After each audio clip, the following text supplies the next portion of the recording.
in this clip. They will do things to Paul that cannot be undone for any amount of money. We have to pay. This simply isn't possible. My financial position has changed. Really? I mean, 30 seconds ago you said it was a good day. I mean, I'm not all that bright, but I can multiply as well as you. With oil up as much as it was this morning, you have amassed another fortune. Well, what if the embargo is lifted and oil were to crash? I'd be exposed. I have never been more vulnerable financially than I am right now. Mr. Getty, with all due respect, nobody has ever been richer than you are at this moment. I have no money to spare.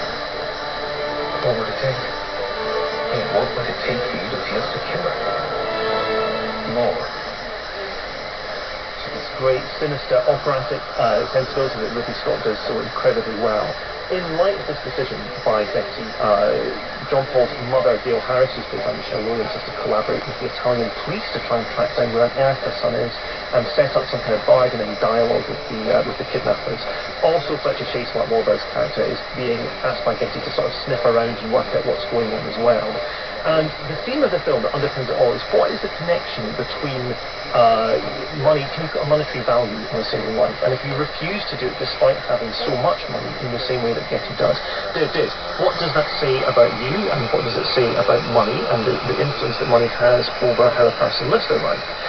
Now, there are two separate ways to review this film, and you can take into account the way in which it was made and then very quickly remade, or you can just look at it as a finished product. I think it's worth going the first route because you get, I think, a much sharper appreciation of what actually Ridley Scott and particularly Christopher Plummer achieved.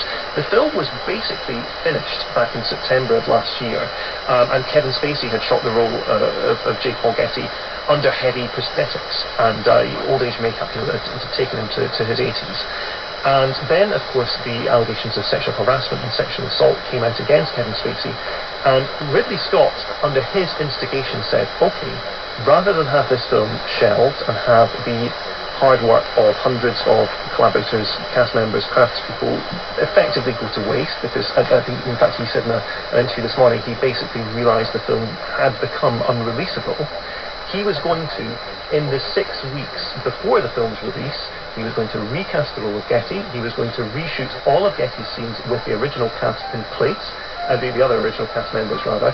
He was then going to re-edit those scenes back into the finished film, and then this was all going to be fine for a late December release in the States, and then obviously early January release in the UK. Now, I don't think there's any precedent for this in the history of filmmaking to have turned around a completely alternative